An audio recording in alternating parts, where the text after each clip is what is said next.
Tonight, we're diving deep into one of the most incredible secrets of the Zohar. We're talking about a cosmic event that happens, like clockwork, every single night at the stroke of midnight. You know, this isn't just a story. It's a system-level process that affects all of reality.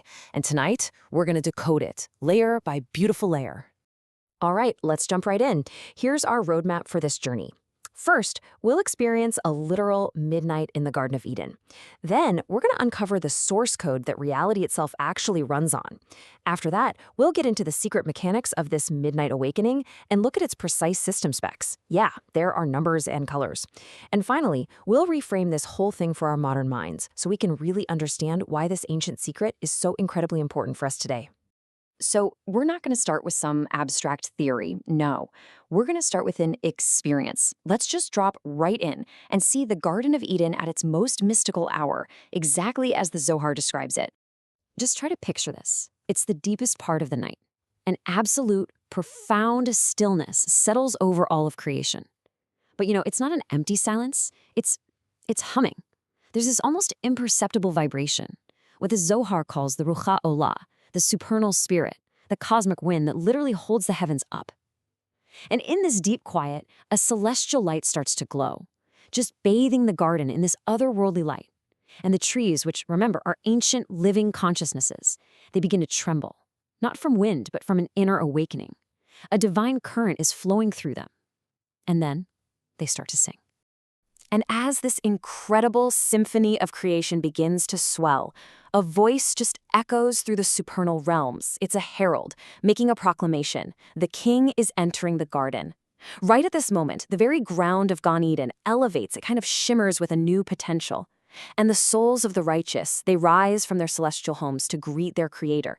This isn't just some casual meeting. This is the moment of ultimate connection, a direct, intimate rendezvous between the divine and the souls who've tuned themselves to this exact frequency. So, this brings us to this central mystery, doesn't it? What is this nightly event really? Is it just a beautiful story, or is it describing a fundamental mechanic of the cosmos? Why midnight? Why are the trees singing?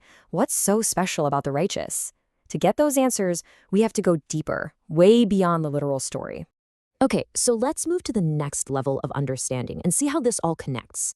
Because to really get this midnight event, we have to ask a much bigger question first, one that the Zohar itself asks about the very architecture of existence. It seems like a simple question, right? On what does the world stand?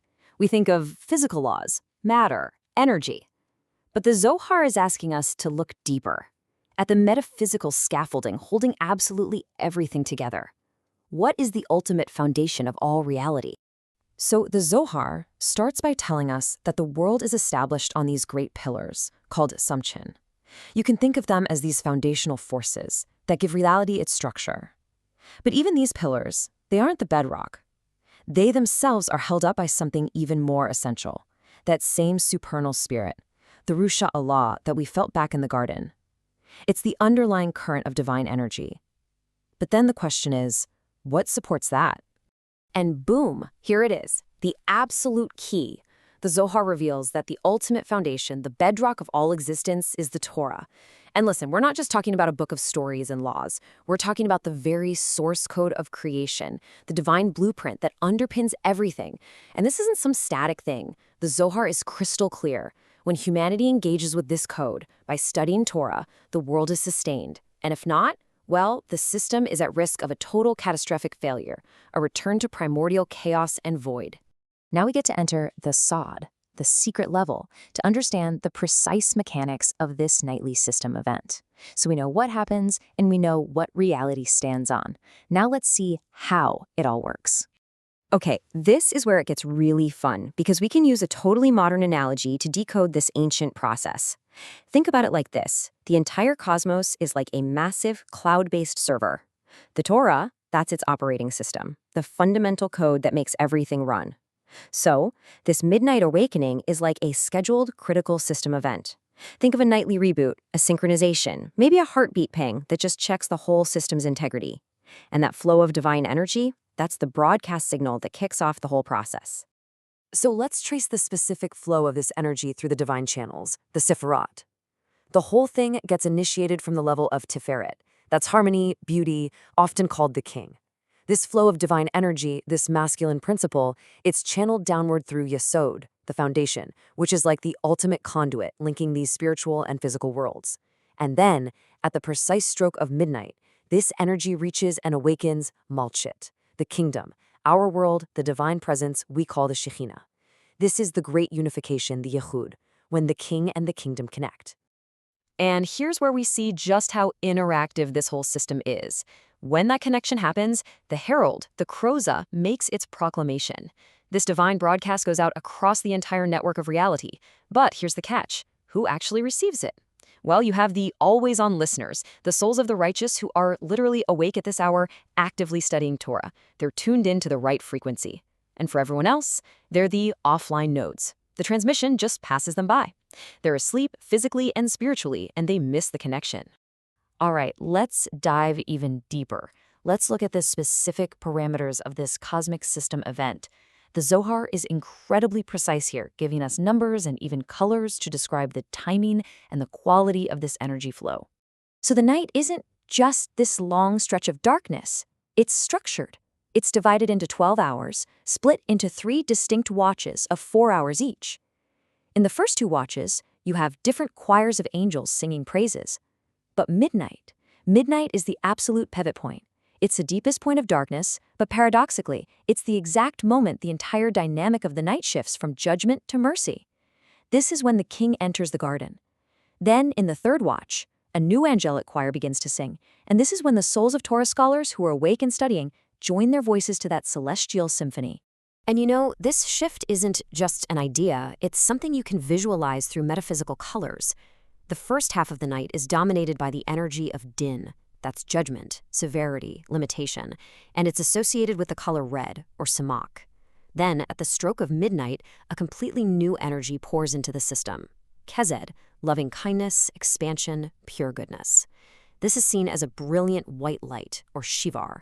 And this white light of mercy literally sweetens the red of judgment, and it creates a new balanced state of tifret, or harmony. And the color of that new life and balance? It's green. So, okay, we've got these incredibly deep, mystical mechanics to really help us wrap our minds around what they mean in our own lives. Let's try translating them into 2 very different, very modern user interfaces, if you will. First, let's look at this like it's a massive online role-playing game. In this version, the Midnight Awakening is a timed world event. It unlocks every single night at exactly 12 a.m. server time. The Garden of Eden, that's a hidden high-level realm, an instance that you can only access during this event. The Call of the Herald is like a quest alert that pings only the active players, the ones who are logged in and ready. Delighting with the king is the ultimate prize, like getting to meet and co-create with the game's lead designer. And that thread of loving kindness you get, that's a unique, powerful buff that boosts your stats for the entire next day of play. Now, if you're not a gamer, let's reframe it from a cosmic engineering perspective. As we said, the Torah is the universe's operating system. The Midnight Awakening, then, is the master synchronization cycle, a cron job that runs every night to maintain the system's integrity and push critical updates. The souls of the righteous? They're like processes that have registered a listener. They're actively waiting for this specific event signal. And their Torah study isn't just reading, it's performing critical nightly system maintenance. And the result of their work is nothing less than sustaining the world. It ensures overall system stability and prevents a total crash. So, we've explored the what, the why, and the how, from ancient poetry all the way to modern analogies. But what's the ultimate takeaway here? What does all this deep dive into the cosmic machinery really mean for us? Well, I think the most profound message here is that the universe is not some static stage where we're just actors reading our lines. No, it's a dynamic, living, interactive system. It's a reality that responds directly to our awareness, to our actions. Our engagement or our lack of engagement has real systemic consequences. This system has a rhythm, a cosmic heartbeat. And the Zohar points us to a specific opportune moment in that cycle, midnight. It's the time when the veil between worlds is at its thinnest, when the connection is strongest, and when the very source code of creation is most accessible to anyone who's prepared to engage with it. It's the ultimate Eight Ritzon, a time of incredible divine favor and potential. And that brings this whole cosmic discussion right back to a very personal, very immediate challenge. This event isn't ancient history. It's happening tonight and tomorrow night.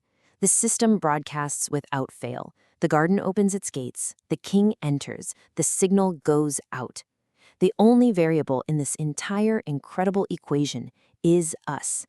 So the only question left is, are we awake to answer the call? Thank you for joining us for this complete journey through the Pardes.